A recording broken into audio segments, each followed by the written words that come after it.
My name is Bonnie Vidland, and I'd like to share my story with you, for I feel it is God's story, His timing, for such a time as this.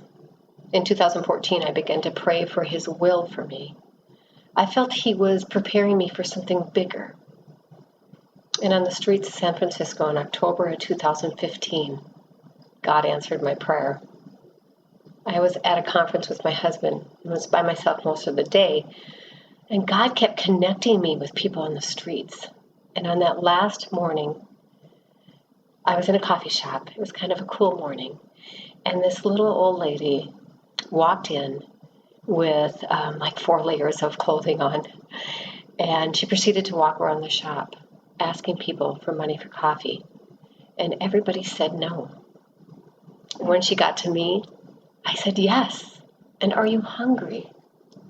She had the most beautiful, toothless smile and bright eyes. After she had left, I looked out the window, and there was a homeless man laying on the sidewalk. And I said, God, he's cold.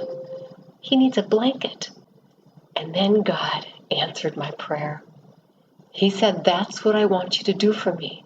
I want you to make a blanket and put my word on it as large as possible. And with prayer, let others know how much I love them. It was like He whispered it in my heart. When we went back home, I remember thinking, was that really God's voice? Was I just imagining it? Well, I had been doing a Bible study on obedience, and I decided I needed to trust and obey the Lord. I knew it was His voice. I heard His voice. I found the perfect blanket, and it had a large imprint area. So now what of His word do I put on it? I called my friend Pam, who's in the Word every day. I told her my story, and she said, Bonnie, I've been reading Psalms 91 all week, and I don't know why. Well, God knew. I read the Word, and out jumped verses 1 and 4. He who dwells in the shelter of the Most High will rest in the shadow of the Almighty. He will cover you with His feathers, and under His wings you will find refuge. His faithfulness is your shield and rampart. The words were perfect. As I meditated on them, I envisioned an eagle flying next to them. I said, God, do you want me to put an eagle on this blanket? And I felt He was leading me to. I ordered a blanket from the supplier, and God's blanket came to life. I got it back, and I remember saying, God, I'm only one person. Like, what do I do next? Well, I was reading my devotion that next morning, and I opened a book next to me, and I had written months ago, it said, trust in God's will for you. He will take care of the details. I said, okay, God, and I ordered more blankets. I decided to start contacting people I already knew. I had been volunteering for organizations. My husband and I had been supporting different Christian organizations. So I called my friend Erica at Crew. And Erica said, let's talk to Renee at Inner City Crew. So I brought my blanket to the meeting, not having any idea if she'd be interested. I told her the story. She excused herself and came back with a regional manager that happened to be in the office that day. He held up the blanket and said, we have been praying for a blanket like this. I was so excited. Bob and I donated 1,000 blankets to their inner city project. And I thought, we did it, God. But my mind is much smaller than His, and my understanding is much different. He had bigger plans.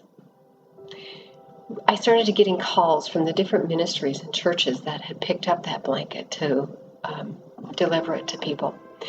And one was Sonia from Open Arms Native Missions. And she said, Bonnie, your blanket has gone to the Native Americans on reservations. We've gifted it to chiefs and leaders. We've prayed with people, and we have baptized people and wrapped your blanket around them. And then I got a call from Sherry from Eastgate Ministry. She told me a story that God had put it on her heart to take a blanket to this man she had heard about was in the hospital. She brought it to him and opened it up and said, God wants me to give you this blanket. This man, with tears in his eyes, said, I was in the military, and I never felt honored. But today, I feel honored. Well, I thought, of course, the Eagle. It connects with so many different people.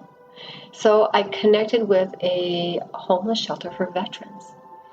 They said to come in for a meeting. When I showed up, there was a lot of people in the office. I thought I had showed up on the wrong day, but the director said their meeting was rescheduled for the same time as mine. Would I mind just sharing my story with all of them? After I got done, this woman, her name is Lisa, she came up to me and said, Bonnie, I've been praying about your blanket for over 6 months. God had put it on her heart to start a ministry for veterans. She was a veteran.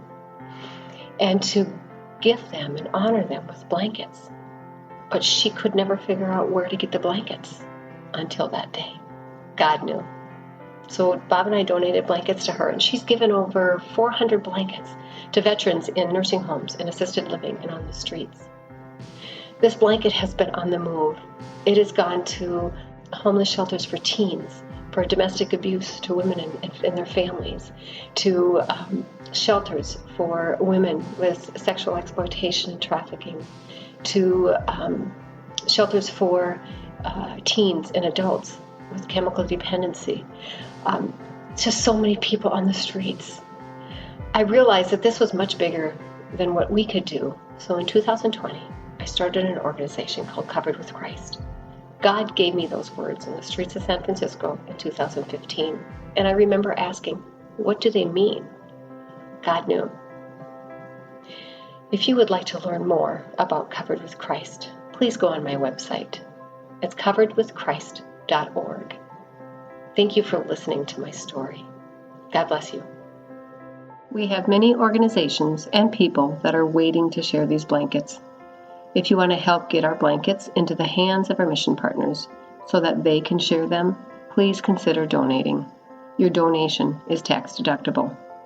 Thank you for making a loving impact in our communities.